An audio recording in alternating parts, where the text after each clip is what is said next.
Eu tenho visto muitos casos muito sérios, em que o coitado do idoso, ele junta a vida inteira um patrimônio, ele guarda o dinheiro dele, o fundo de garantia, ou seja, ele trabalha que nem um doido lá e ele faz uma fortuna.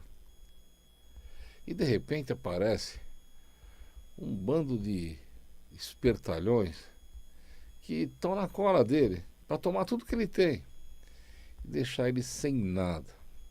Então a primeira coisa que eu peço para vocês, meus ouvintes, é se você tem um pai idoso, se você tem uma mãe idosa, cuida deles.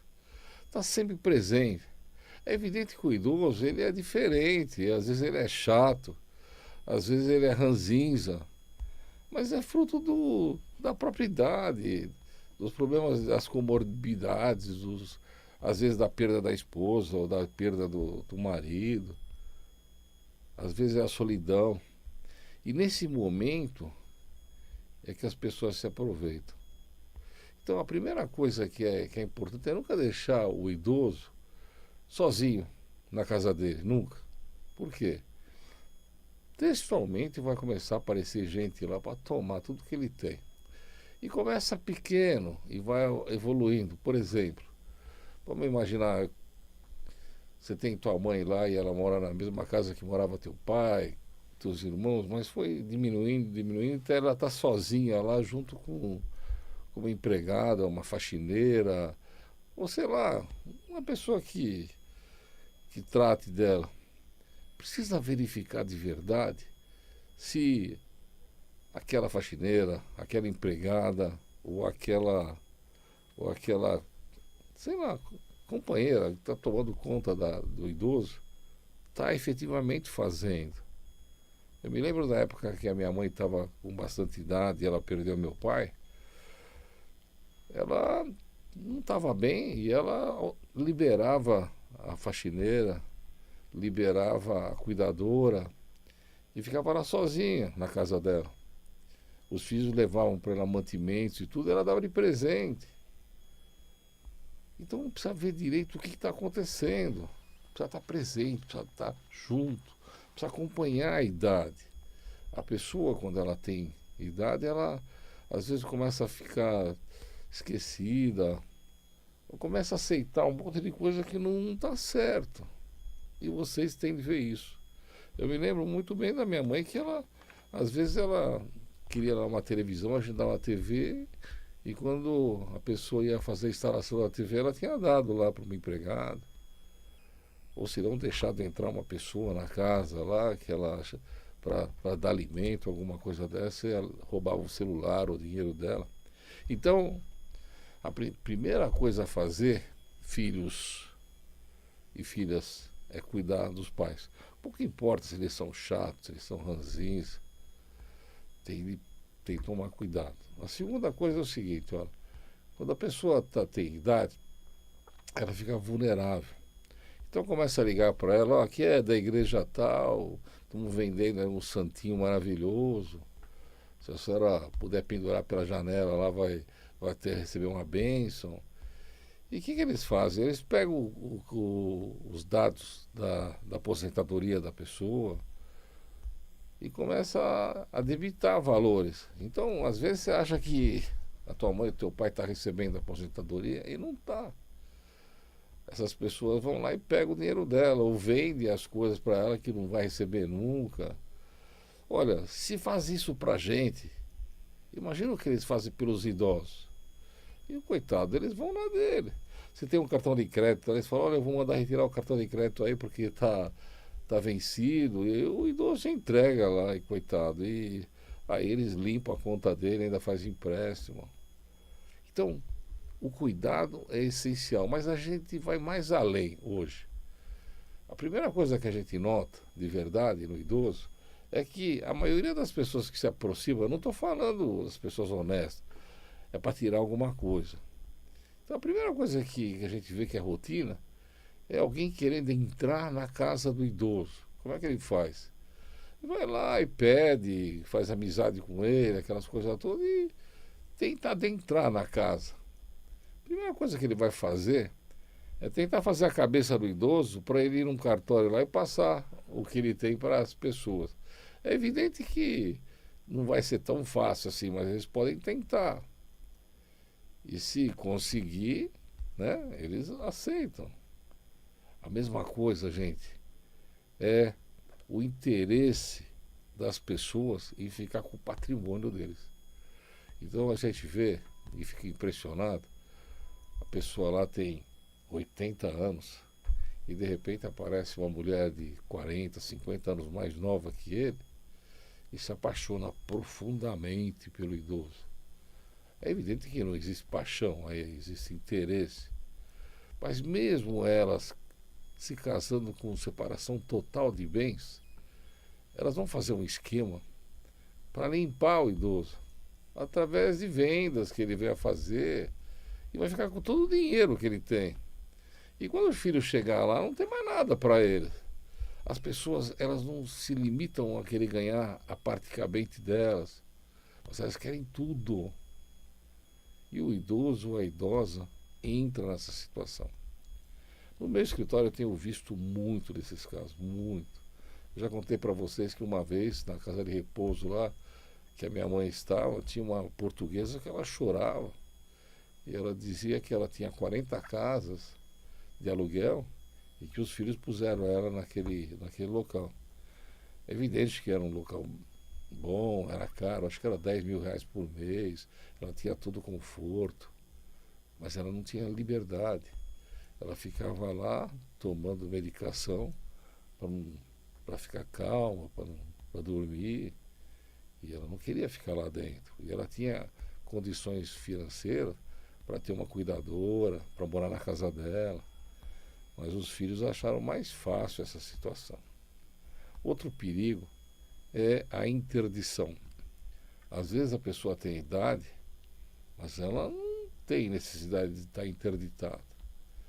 Mas os filhos fazem de um jeito, ou pedem interdição, ou arrumam lá um laudo falso ou ideologicamente falso que a pessoa precisa ser interditada, e o juiz defere a liminar e passa, a pessoa perde o controle da vida dela, fica nas mãos dos filhos, ou sei lá quem está tomando conta. E o problema é gravíssimo, porque é uma pessoa capaz. Um dia desse eu vi um senhor que ele estava de terno e gravata, estava passando uma escritura para o filho no cartório. E em conversa ele contou que estava internado numa casa de repouso e que ele ia voltar para lá assim que ele assinasse a escritura. Então, para certas coisas, a pessoa ainda continua ruim, mal da cabeça, mas tem outras que não tem cabimento. Então, a gente tem de pensar assim, olha, será que o idoso é um problema? Ou o problema são os filhos? Ou o problema são os interesseiros? Isso não dá para poder acertar. E a gente tem de fazer o seguinte, a gente tem de virar essa situação e garantir o idoso isso, aos seus direitos. Então, o que a gente tem de fazer? Prestar atenção. Vai lá visitar uma casa de repouso alguém, vai lá, escuta o que as outras estão falando. Às vezes a pessoa não está lá porque quer, não, está em cárcere privado. E ela tem condição de retirar a pessoa de lá. Isso que é importante. O que não pode, de verdade, é deixar uma pessoa que tem condições financeiras, mas só porque ela já tem idade, que ela tem de ficar mofando numa casa de repouso, quando ela podia estar sendo útil, podia estar ajudando o próximo, podia ter os empregados, e tudo isso é muito importante. Olha, na minha vida eu vi uns processos que eu fiquei abismado. Teve um caso que o filho agrediu o pai. Olha que absurdo. E nessa agressão o pai não aceitou mais e foi morar com a neta. A neta era o tesouro dele, era tudo o que ele queria. Fez a neta estudar, ajudou a neta em tudo. A neta casou. E ele foi morar com a neta porque o filho o agrediu. Até teve um processo lá criminal lá de agressão.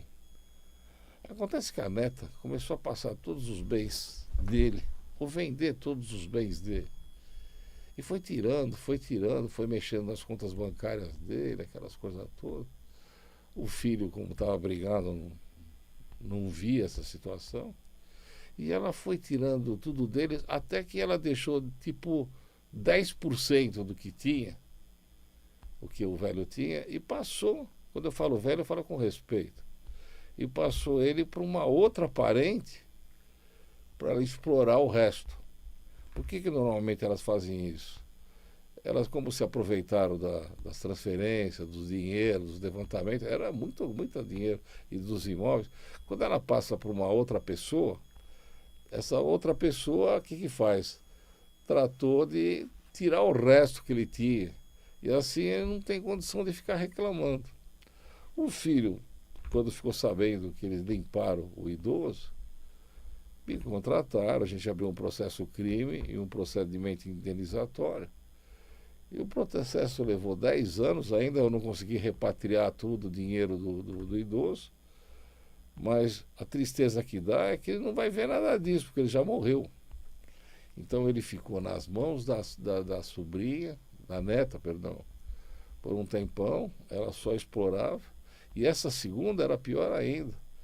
Ela deixava ele trancado num quarto, uma lata de lixo que segurava a porta, e para não abrir, e eles retiravam ele de lá só para ir levantar dinheiro da aposentadoria dele, da pensão da esposa, e depois devolviam ele lá. Até que eu fui resgatar o idoso. Mas ele já estava doente e ele morreu. Quem vai receber agora é o filho dele. Mas, gente, que tristeza, né? Então os idosos pegam, quer dizer, eles trabalham a vida inteira, eles formam lá um capital, uma herança, e vem a família e toma tudo que ele tem. Se não é a família, são as pessoas, são os agregados, são os interesseiros. Outra situação também que eu vi nesse tipo de coisa, quando a minha mãe estava doente, idosa, quando ela estava idosa, veio lá uma prima dela, uma sobrinha, sei lá quem, e pediu para ficar, fazer companhia para minha mãe. Estou contando para vocês, é um fato real, né? Mas ela levou a mãe, ela estava, coitada, ela tava, não levantava da cama, ela ficava lá. E a minha mãe, com todo carinho, lá recebeu a sobrinha, lá, sei lá quem era, e mais essa senhora. Ela não saía do quarto, tadinha. E ela ficou lá, acho que por mais de 2 anos, até que faleceu. O que eu fiquei impressionado é que depois que eu paguei o enterro da idosa, a moça pegou e foi embora de lá. E nunca mais ela cuidou da minha mãe, deixou ela lá e pouco se importando. Então, precisa ver com quem o idoso aceita ficar. Porque a maioria das pessoas, às vezes, querem tirar proveito dessa situação. Então, vamos pensar no seguinte, gente. O idoso, ele tem comorbidades? Tem. Ele tem que ser tratado? Tem. Mas valoriza ele, entende que ele já passou por uma vida inteira e não deixa as pessoas irem lá que nem um ET para levar tudo, um predador, vai, e tomar tudo que ele tem. Às vezes, eles limpam a pessoa de uma certa forma que a pessoa não tem mais condição econômica de nada. Fica pobre na expressão da palavra, e rico que foi, ele acaba numa casa de repouso gratuita, onde, sabe, não é condizente com a situação dele, simplesmente porque não teve ninguém para ajudar. Então vamos lá, você é vizinho e está vendo lá que o idoso está sendo maltratado, que o idoso está lá no cubículo, que os filhos não estão tratando direito, chama a polícia, tem a delegacia do idoso.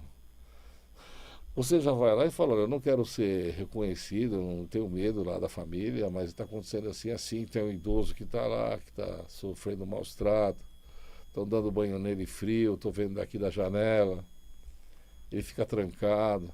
É a primeira situação.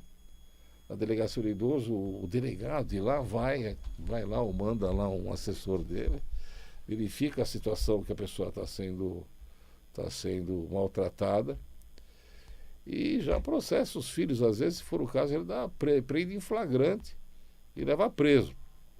Essa é a primeira situação. A segunda situação já é um pouco diferente.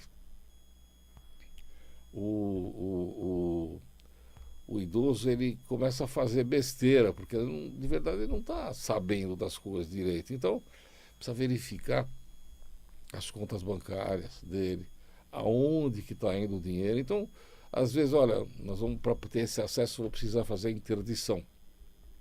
A interdição não quer dizer que a pessoa não tem condição nenhuma.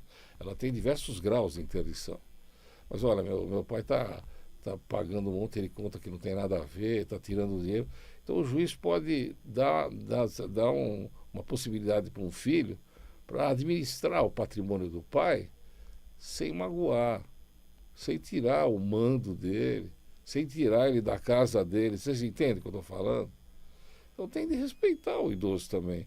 Então tem certas modalidades. Eu tenho lá a interdição, que eu vejo, que é simplesmente para a pessoa não esbanjar, não dilapidar o patrimônio. Então o filho explica, olha, meu pai está com idade, é minha mãe, e está dando dinheiro para todo mundo, está fazendo um monte de coisa que não pode. E ele vai coibir essa situação.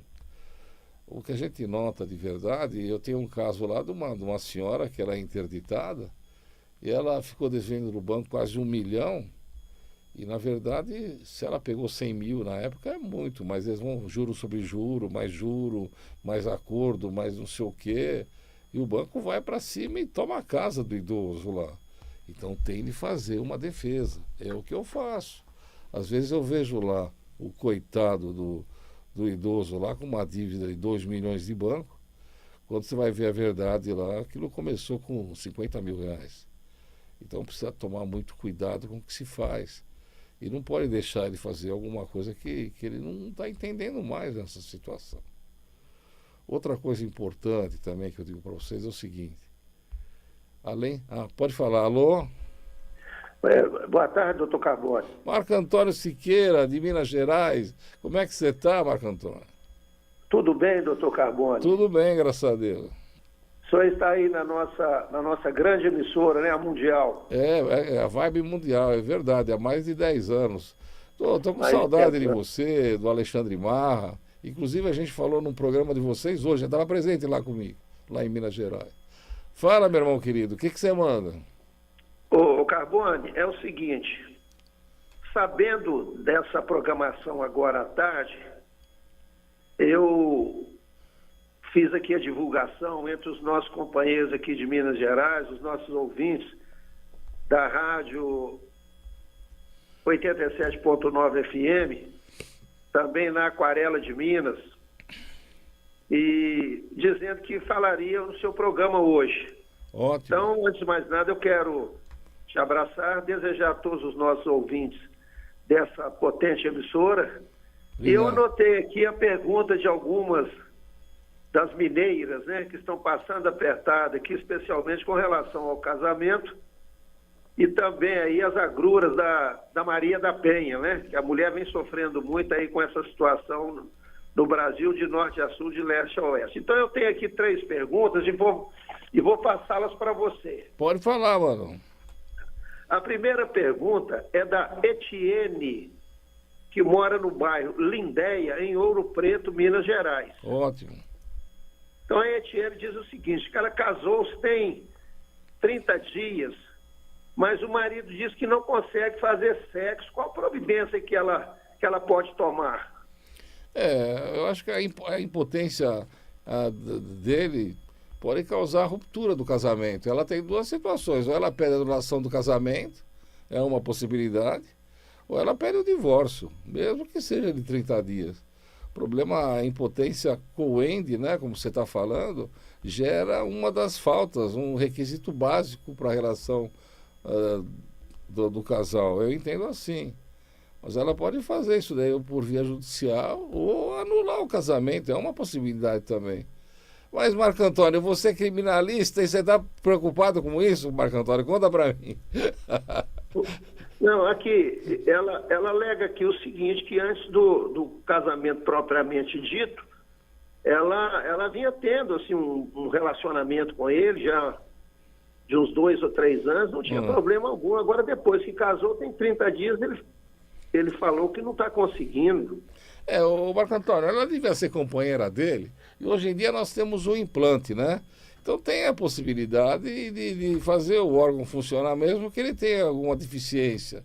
Se ele procurar um urologista, ele faz um implante de uma prótese e supera esse tipo de situação. Se o problema se relaciona só com essa situação, eu acho que ela devia ser companheira dele e acompanhar ela aí no médico e fazer. Eu acredito aqui até que seja possível fazer pelo SUS. Aqui no Brasil tem muito jovem de 20 anos, 25 anos que tem esse tipo de impotência. E vai fazer o quê? É problema interior da pessoa. Mas existe a possibilidade do implante e hoje em dia tem muita gente que tem. E está vivendo feliz aqui, Marco Antônio. Compreendi. Eu vou passar essa informação segura para ela. Ótimo. A outra pergunta aqui, ela vem da Jerusa. A Jerusa é da cidade de Dom Cavate, Minas Gerais. E ela diz o seguinte, que ela é casada já há 10 anos e até falou que não tem problema dar o nome do rapaz aqui, não. Ela é casada com o Romeu. Tem 3 filhos, 2 meninas e um menininho, que nasceu agora mais recentemente. São todos menores. E que agora ela descobriu, ela colocou um investigador particular e ele fez o trabalho aí durante os 3 meses e ela descobriu que o marido tem uma amante que mora no Rio de Janeiro e que essa amante, todos os bens que o casal adquiriu, ele colocou no nome dos parentes dessa amante. Então ela, além de estar passando por esse momento difícil, de tristeza por saber que está sendo traída já há tanto tempo, através lá do investigador, do detetive particular, ela agora descobre que todos os bens que eles adquiriram, inclusive automóvel e lotes, e inclusive um apartamento, passou tudo para o nome da amante. Como que ela deve proceder? Bom, Marco Antônio, a primeira coisa que a gente vê aqui é o seguinte, né? O fato dele ter uma amante lá, hoje não é mais causa para divórcio. A única coisa que ele vai provar, ela não vai receber alimentos. Agora, a parte cabente dela na herança, aliás, é partilha. O que ela vai fazer é fazer prova pelo juiz que ele passou esse dinheiro que era deles para outra, repatriar esse valor e pegar o dinheiro de volta. Existe ação, já fiz um monte dessas aí, tranquilo aqui. É só mostrar para o juízo que ele passou esses bens para ela. Só que a ação vai ser proposta também em face dessa mulher. Agora, a traição hoje, ele pode pedir o divórcio por qualquer outro motivo, não precisa explicar. A única situação é que ela não vai receber alimentos. Mas, de qualquer forma, ela vai ter de devolver. Agora, vai ter de respeitar a metade dela também, né? Aliás, da mulher dela. Então, é impossível ela fazer isso. Agora, o que eu não entendo é o seguinte, Marco Antônio. Como é que ele passou tudo para outra se eles são casados? Aí ela tinha de assinar junto. Ele levou ela no bico, ela assinou sem ver, que é difícil de acreditar. Será que esse patrimônio já não era anterior ao casamento com ela? E levando-se em consideração que são casados com separação parcial de bens, ele não se comunicava com ela? Então precisa analisar bem essas situações antes. Mas nada impede ela já contar para o juiz, pedir o divórcio, a ele, né, pediu o divórcio, não pagar a pensão fazendo essa prova tão boa que você fez e, ao mesmo tempo, pedir para anular todas as doações dele. Vai ser feito através de levantamento nas contas bancárias, no imposto de renda dele, da transferência para essa mulher. Agora, Marco Antônio, eu vejo muito isso acontecer aqui em São Paulo. A maioria dos casos não é bem em casamento, é em união estável, Marco Antônio. Na união estável, a pessoa continua como solteira e ele pega o patrimônio dele e passa para a irmã, para a amante, para o inferno lá. Então, o que ela tem de fazer? Tem de entrar com uma ação declaratória de união estável com ele, informar que durante a convivência eles fizeram um patrimônio e que ele, se aproveitando da situação de solteiro, porque não tinha um documento lá comprobatório, ele utilizou isso daí e repassou para terceiros para que ela ficasse sem nada. Nessa circunstância, é mais fácil fazer os bloqueios e obrigar o repatriamento. Ô Marco Antônio, deixa eu te contar uma coisa. Eu vou entrar aqui e eu volto já para responder a terceira pergunta. Um abração para você e ó, não saia daí. Agora já não são 3, não, são 5. Ah, ótimo, ótimo. Tá bom, então vamos lá. Deixa entrar os comerciais e eu já volto.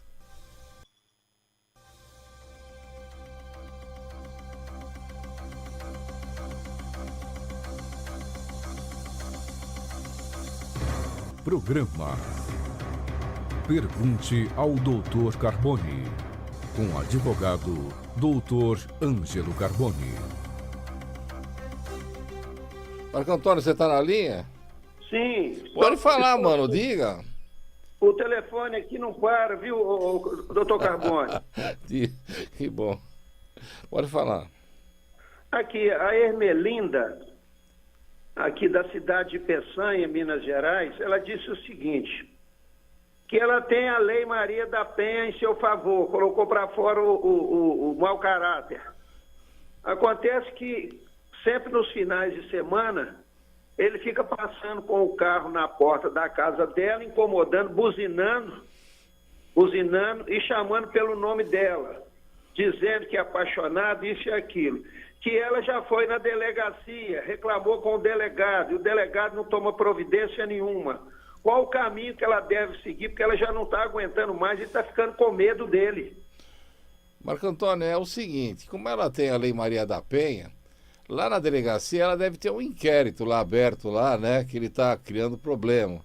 Mas o importante é entrar no processo que o juiz deferiu a medida cautelar para ele ficar à distância, e informar que ele não está assim, dando o espaço, aquele espaço mínimo de 300 metros, que ele passa lá na frente da casa dela e fica trazendo problema. E você vai, nesse caso ele está descumprindo a ordem e pede um pedido de prisão. O juiz vai dar a prisão para ele e normalmente ele vai colocar tornozeleira eletrônica no sujeito, se ele quiser sair da prisão. O prazo, em média, a primeira vez é 30 dias e pode chegar até 2 anos. Então, era melhor ela comunicar logo ao juiz. Então, situações diferentes. O inquérito aberto, ou o boletim de ocorrência que ela abriu, ela tem prazo para ela abrir o processo crime contra ele. E qual seria o caso aí? Ela está criando problema, está trazendo problema, e a agressão, mesmo que verbal, é um crime. Mas é no inquérito, e o delegado não vai fazer nada mesmo. Quem vai fazer é o juiz do processo que está correndo a medida protetiva. Quem dá essa medida é o promotor junto com o juiz. Então esse juiz toma conhecimento, fica sabendo que ele não tá cumprindo as obrigações de ficar à distância e que ele está perturbando a ordem, e ele vai emitir o mandado de prisão. Escuta, ela disse que apesar da boa vontade lá do pessoal da delegacia, não há o movimento. Se ela pode, ela tem condições, se os promotores de justiça atendem no fórum as pessoas em desespero. Olha, é gozado. A Lei Maria da Penha, a impressão que dá é que não funciona. Eles dão a medida protetiva, mas é difícil depois ele decretar a prisão. Eu tenho um caso igualzinho aqui em São Paulo, que o sujeito foi na casa da ex-mulher e meteu um revólver na cara dela. E depois foi na casa da ex-sogra e também tocou o revólver na cara dela. Eu abri um boletim de ocorrência e o delegado não foi nem fazer a apreensão da arma, busca apreensão e prisão em flagrante por ele estar armado andando na rua. Não podia, mesmo que ele tivesse o CAC. Aí eu pedi a medida protetiva num processo em separado e o juiz também não decreta a prisão dele, mesmo trazendo fatos relevantes, que ele continua trazendo problema. Eu acho, Marco Antônio, que aí no caso é ir conversar com o delegado, é ir conversar com o juiz, para alguém fazer alguma coisa. Mas quem decreta a prisão é o juiz. E é o juiz da medida preventiva, que é aquele que está correndo o processo, que deu a medida para ela. É isso aí, Marco Antônio, mas é só com o advogado mesmo e tendo um pouco de paciência. Porque, olha, esse processo, estou pedindo a prisão dele desde dezembro. O cara está armado, está lá, eles estão com medo e a gente não consegue fazer nada. Entre falar e a lei e ser executada é muito difícil. Mas eu tenho certeza que, como um advogado como o senhor aí, você vai pôr ele na cadeia rapidinho. Compreendi. Não, tá certo. Olha, tem uma outra pergunta aqui, é da Ioneide. A Ioneide é do bairro Floresta, lá em Sete Lagoas, Minas Gerais. Ela disse o seguinte, pergunta, aliás, ela disse que casou com um cidadão, cujo nome ela pediu para não informar aqui, ela tem medo dele. Diz o seguinte, que ele é bissexual. Ele é bissexual. Ela não sabia que ele era bissexual.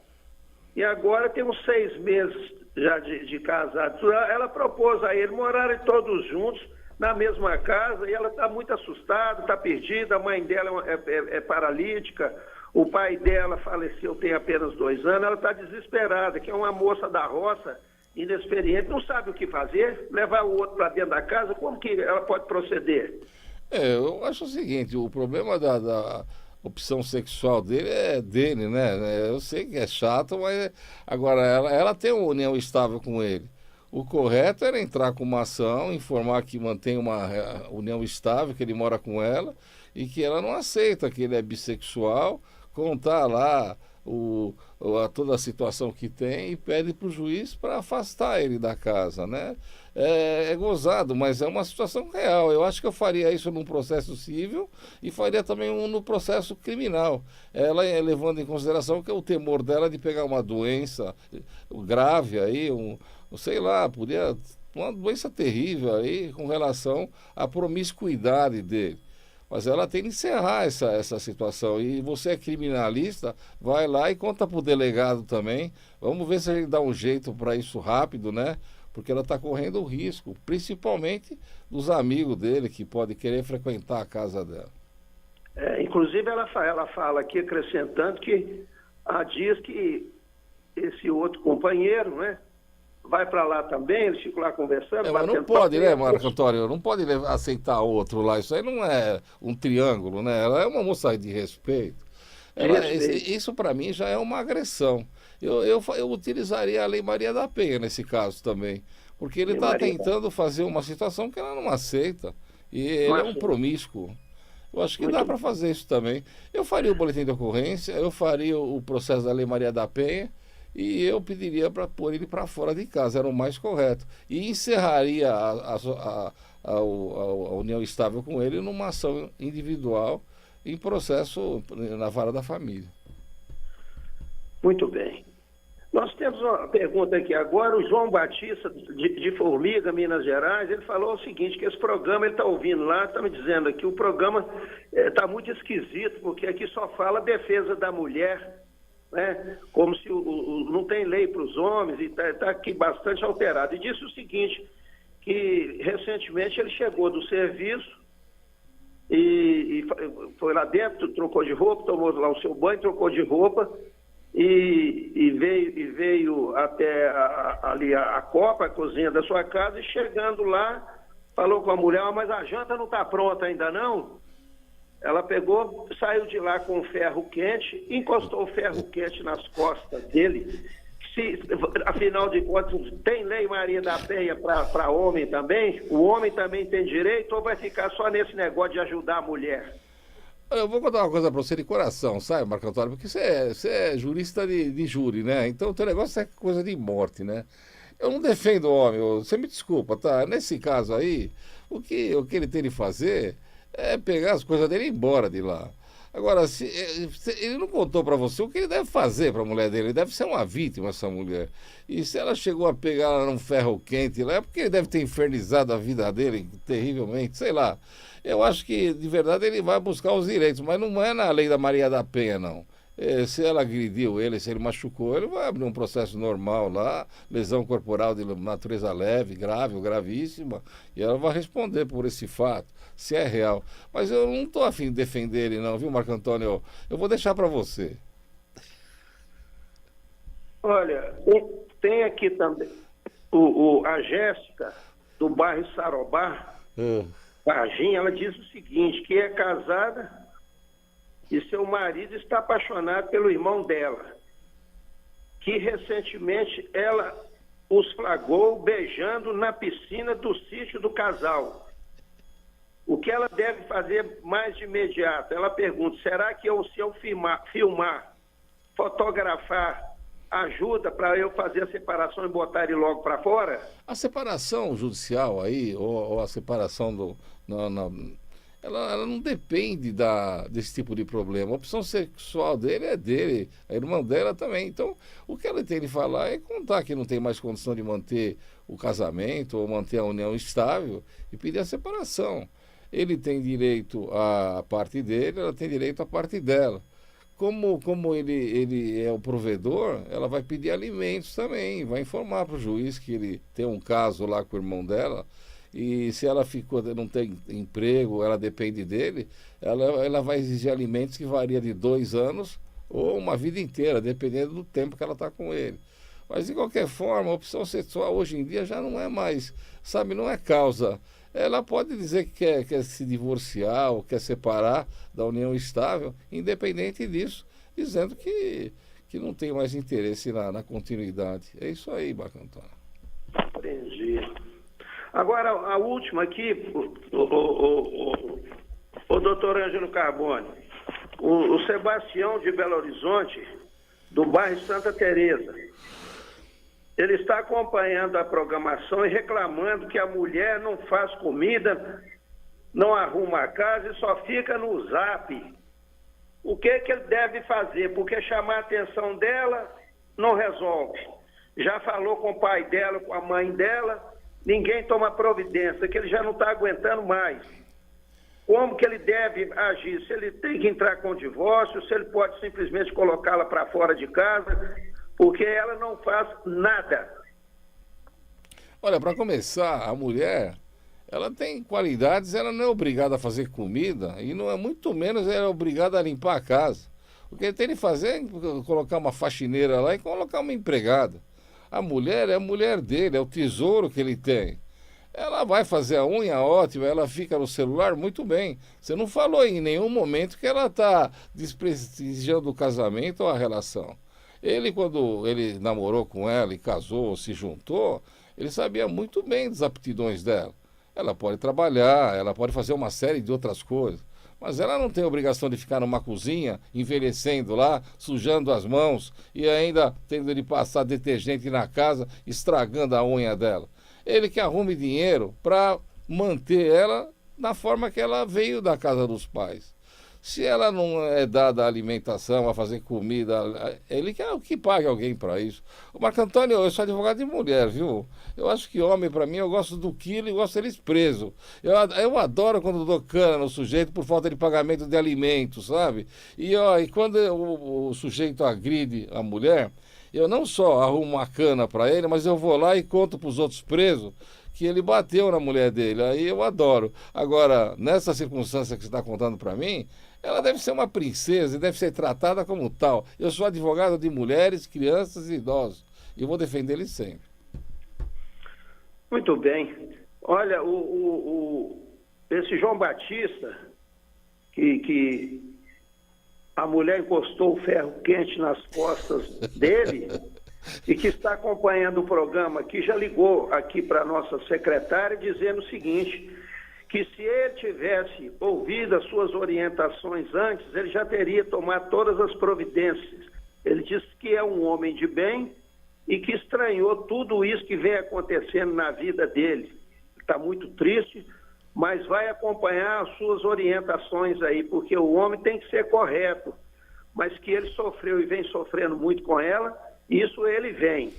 Olha, Marco Antônio, eu acho que ele devia colocar ela num psicólogo, um psicólogo de família, ver o que está acontecendo. Às vezes a pessoa tem problema, as mulheres têm um monte de problema que a gente não tem. Tem a menstruação, tem aquele período lá da menstruação, tem um monte de momentos que às vezes elas fazem coisa fora do normal, mas não é um impulso. Tem de ver o que ela tem de problema, e ele também. Se o cara é um chato, se o sujeito pega lá e arruma um monte de coisa, fica olhando para as outras mulheres, faz um monte de coisa que ela não gosta, é evidente que ela vai ficar chateada. Essa situação também é singular, aconteceu dela pegar um ferro em brasa lá, mas não quer dizer que ela não goste dele, ela está lá junto com ele. Ele tem de estudar o que está acontecendo, isso daí, e ser um tremendo de um marido. Porque, olha, é tão difícil arrumar uma pessoa que está junto com você, que aceita morar com você, que aceita te dar filhos, ou sei lá. Sabe, isso eu acho que poderia ser superado, os dois tendo um pouco de bom senso, Marco Antônio, e conversa com eles, você é bom nisso. É importante, né? Porque teve o reconhecimento da parte dele, falou que aprendeu aí muito com você. E outra coisa que eu quero dizer aqui a você, a Zélia, lá do bairro Ituiutaba, na cidade de Laçance, Minas Gerais, região centro-norte do estado de Minas Gerais, ela ligou aqui no escritório pedindo aí o seu telefone de contato e pede também o seu e-mail, porque quer falar com você sobre uma situação interessante de uma filha dela que está morando nos Estados Unidos e está passando apertada lá, porque ela foi para lá apaixonada, gamada, ficou com o rapaz, começou a fazer curso lá, esses negócios, parece que é pelo Senai, Senac, Sesc, vai para fazer temporada de aprendizado. Ela apaixonou com esse moço lá, mas ele está judiando dela, e ela quer conversar com você, para você fazer o favor, me adiantar aí o número do telefone e o e-mail, por favor, que ela já está ouvindo. Marco Antônio, é falta de ética, inclusive para os colegas da gente, passar. Aqui é um programa para a gente orientar as pessoas. Eu tenho meus clientes, eu não posso aceitar um tipo de situação dessa.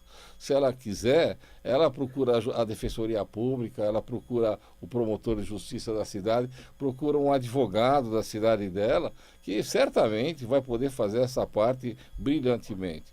Eu estou aqui mais para orientar, e eu não passo telefone nem e-mail. Mas, de qualquer forma, eu fico muito agradecido e toda vez que ela tiver uma dúvida, eu estou aqui. Os telefones daqui é 31710221, 3262-4490, o código é 11. Estou sempre à disposição para tirar dúvidas, mas para advogar, ela tem que procurar um advogado dela. Ela disse que ficou conhecendo o senhor também pela televisão, no caso do goleiro Bruno. O caso do goleiro Bruno é emblemático, né? Uma situação terrível lá que aconteceu na época, mas faz 10 anos já isso daí. Mas eu agradeço ela e essa procura dela. Mas, Marco Antônio, você é um tremendo advogado, você vai conseguir defender essa moça com galhardia. Que mais, Marco Antônio, diz? Não, é mesmo só agradecer a você. Eu já tenho aqui outras perguntas, mas se eu for acompanhar todas essas perguntas hoje, nós vamos ficar até a hora lá do Jornal Nacional. É muita coisa. Tá bom, Marco Antônio, você está sempre no meu coração e nós temos um júri aí para fazer. Fala um pouquinho desse júri, vai, desse caso emblemático, porque eu fiquei impressionado. Conta para mim.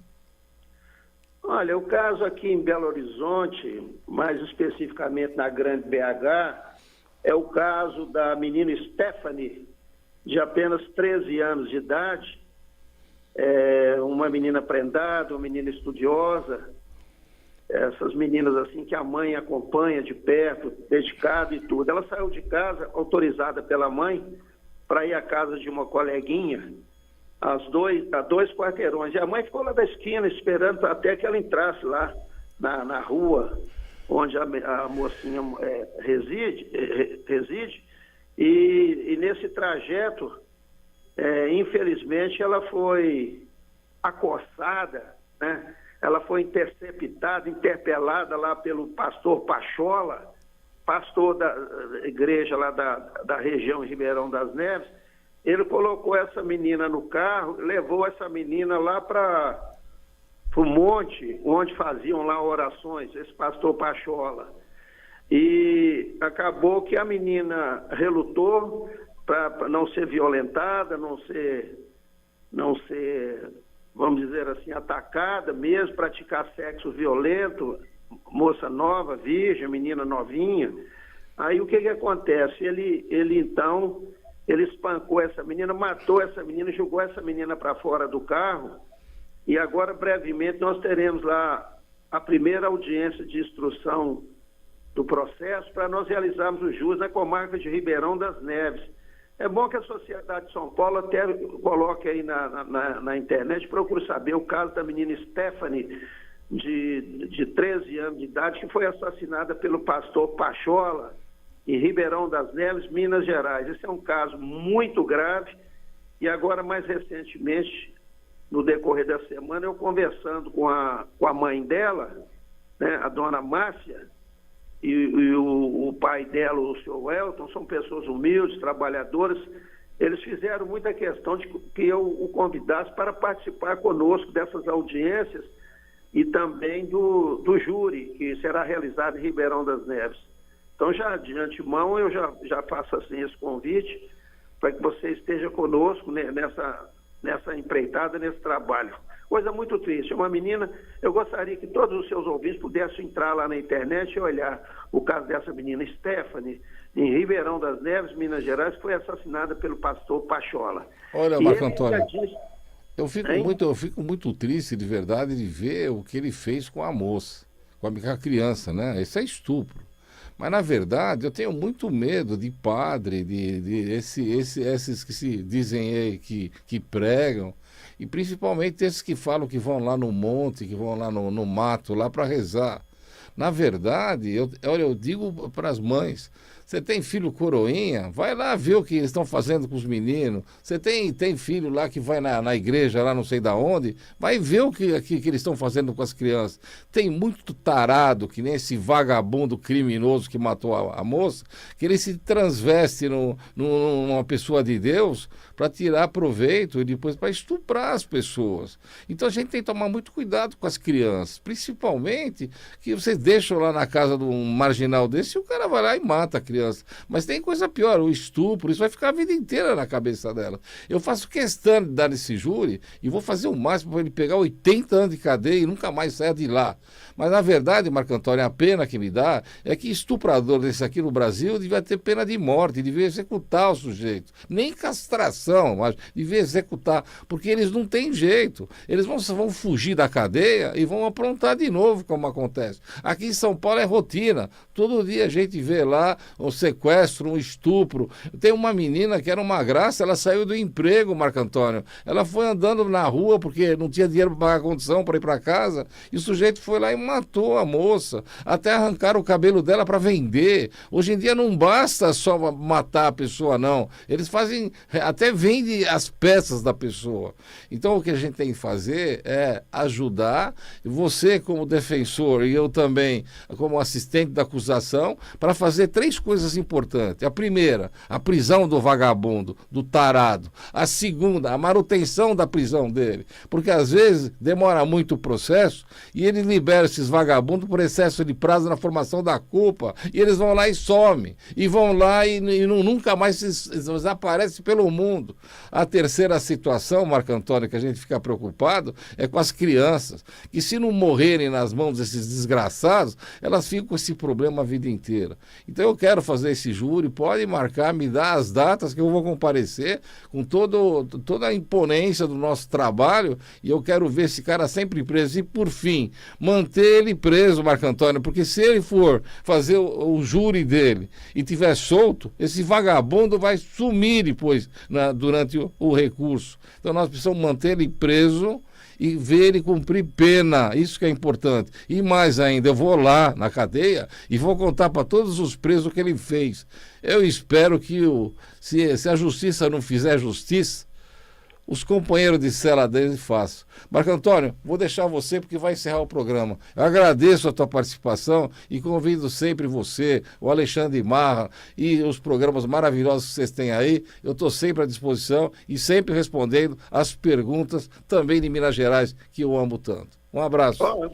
E só terminando, aqui, manda abraço para você, Helena, Márcia, Helenita, o Abreu, Rui Caldas, o Reginaldo, Lúcia e a vovó Leila. Inclusive a vovó Leila está perguntando, disse que no próximo programa perguntar a você aí se o maníaco do parque vai sair agora em 2028 aí dentro de São Paulo, viu? Sabe o que eu estou pensando? Estou pensando em pedir uma medida restritiva dele e fazer com que se faça um exame criminológico nele para ver se ele, na verdade, em vez dele sair, ele vai para o hospício, para acabar a pena lá, porque ele é um perigo. Na hora que ele sair de lá, ele vai fazer de novo. E a gente tem que ter medidas. Antigamente a gente tinha, por que não tem agora? Não pode soltar esses vagabundos, tem que deixar preso. E eu vou contra esse pedido de soltura dele. Ele tem de sair da cadeia e ir para o hospício. É isso aí. Muito obrigado. Um abraço, Marco Antônio. É breve. Olha, gente, você vê, né? O Marco Antônio Siqueira é um tremendo de um advogado de júri. Eu conheci ele na época que eu defendi o goleiro Bruno, naquele caso da Samúdio. E, ao mesmo tempo, a gente teve muito relacionamento e processos. É muito capaz. O Marco Antônio Siqueira é um marco na cidade dele e todo mundo gosta dele. Queria agradecer a todos e dizer o seguinte: semana que vem eu estou aqui. Faça suas perguntas. Um abraço. Ângelo Carbone.